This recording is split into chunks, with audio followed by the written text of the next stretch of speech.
Bonjour Yann. Allô? Merci d'avoir accepté notre invitation. Tu es un artiste multidisciplinaire qui vit à Montréal et dont le travail a fait l'objet de différentes expositions solo au fil des ans et tout récemment, c'était au Musée des Beaux-Arts de Montréal. Bravo pour cette belle exposition. Merci. J'ai eu le plaisir de voir. En 2018, tu as fait une résidence de recherche à l'Observatoire du Mont-Mégantic. Tu as passé 21 nuits là-bas avec des astrophysiciens de l'Université de Montréal qui sont reliés justement, associés à cet observatoire-là, puis à l'Institut de recherche sur les exoplanètes.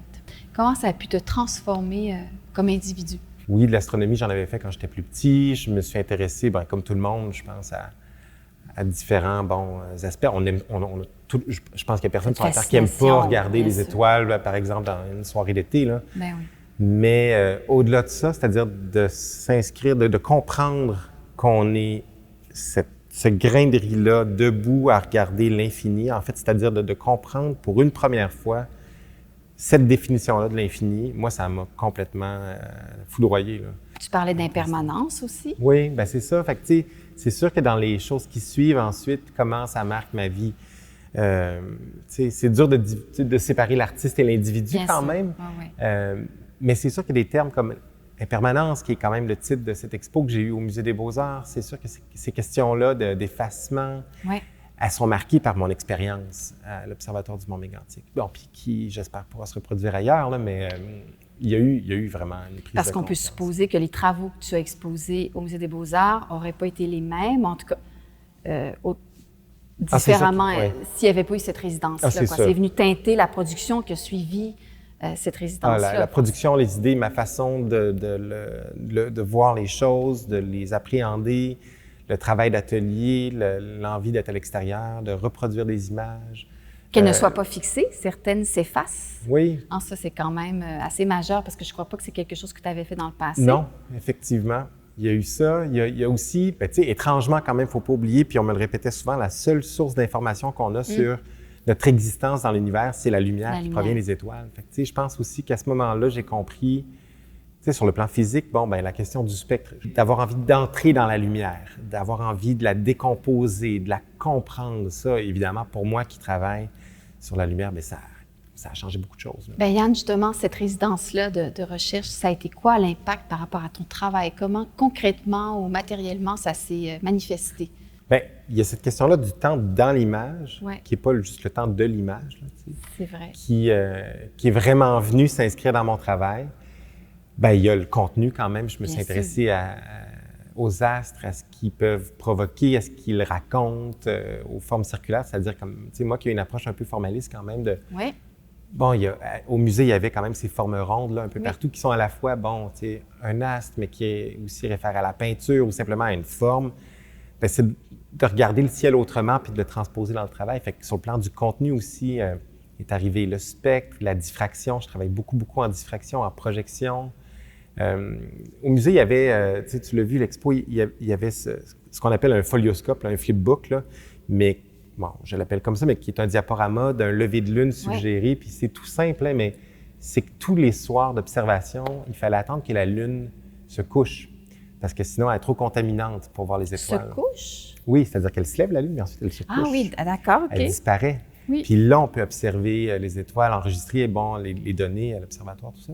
Il y avait cette attente-là toute la soirée du coucher du soleil, du lever de la lune, ensuite du coucher de la lune. Fait d'avoir ça dans le contenu, de marquer ce temps-là d'attente, d'être peut-être plus...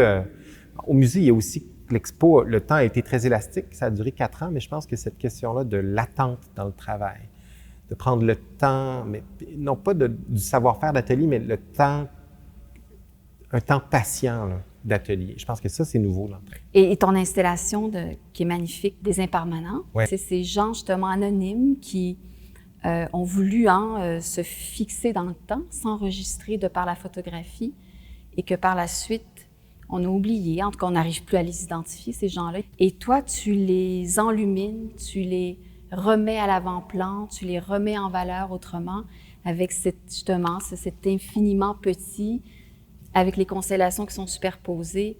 Bien, il y a ça, puis moi, j'aimais beaucoup cette idée-là d'avoir... nous, on se plonge devant ce qu'on appelle, nous, des artefacts. C'est des images qui ont une centaine d'années. Bien sûr, trouvées. Trouvées. Mais dans le temps, cette installation-là, pour moi, elle parle à la fois du passé, mais aussi du futur. C'est-à-dire, est-ce qu'on redevient poussière d'étoiles? Parce qu'on est vraiment, tu sais, c'est un fait, là, je veux dire, c'est pas une métaphore. On est composé, non pas de poussière, mais d'éjection d'étoiles. C'est ce que j'ai lu. En silence, avec les étoiles, il y avait, je trouvais, moi, en tout cas, cette espèce d'aller-retour entre ce qu'on est, ce qu'on va devenir, ce qu'on était, le passé, eux, nous dans 75 ans. En fait, il y avait tout ça, je trouvais, qui se passait tout en douceur, en silence, voilà, dans l'obscurité. exactement. Moi aussi, je suis content de cette pièce-là. Puis c'est ce qui donne le nom à l'expo aussi. Je l'ai appelé Les Impermanents. Puis pour moi, Les Impermanents, c'était tous ces gens qui sont, nous, vous, de passage. De passage. Cet été, tu exposais à la Galerie Blue Indivision qui te représente maintenant. Oui. Et cette expo s'appelle Traversée minérale. Et il y a encore peu d'informations sur ce nouveau corpus. Hein. C'est des images et des impressions sur soi, SOIE. Est-ce que tu peux nous en parler? Oui. Cet ensemble-là. Bien, j'ai eu envie, après Mégantic, d'entrer dans la lumière, de me dire qu'est-ce qui arrive dans cet espace de diffraction. Puis il y a une de ses œuvres à Blue Indivision, qui est peut-être la clé de voûte, je pense, de Traversée minérale, qui s'appelle Archipel. Et on est devant une série d'îles. En fait, c'est toujours la même île. Hein. C'est une projection diapo, c'est une diapo trouvée. Avec des filtres colorés qui diffèrent Avec d'une des photo filtres colorés qui diffèrent d'une photo à une autre et qui créent pour moi cet archipel. D'accord. Et j'avais envie qu'on soit donc dans le rayon, dans la lumière. Qu'est-ce qui se passe si on est dans le rose, dans le jaune? Qu'est-ce que ça a comme impact sur notre lecture du paysage dans le cas présent? Et il y a cette image manquante donc de l'île d'archipel qui, j'avais envie, se retrouve un peu partout dans l'expo. Il y a un clin d'œil, à un certain moment, on voit cette image de la Lune qui est traversée de rayons diffractés. Et j'avais envie qu'on se dise, bon, bien, est-ce qu'on est aussi peut-être dans l'astrogéologie? Est-ce qu'on est sur une autre planète ou pas? On est dans une espèce de projet de documentaire sur la minéralogie, mais en même temps, tout est faux. Les images sont faussées, travaillées. La grande image qui s'appelle les mailles élémentaires, qui sont une géode coupée en deux. Pour moi, cette coupe-là était vraiment la... quand on entre. Exact. Elle est composée de 5 images différentes, là, additionnées, retournées, puis il se passe quelque chose d'extrêmement sensuel que je retrouve dans la soie. Il y a une envie aussi, tu sais, c'est super tabou en art contemporain, mais il y a une envie de beauté. Tu sais, j'y crois encore, moi, la beauté. Okay. J'ai envie que ça change le monde. J'ai envie, moi, que ces couleurs-là, quand je disais l'archipel là, qui vit dans ces couleurs, ben, je veux dire, cette poésie-là de la couleur, j'y crois. Je te remercie beaucoup, Yann. Ben merci, Anne-Claude. Merci à toi. Toujours un plaisir. Généreux. Alors, merci de t'être prêté au jeu. Bref, et à bientôt. À bientôt.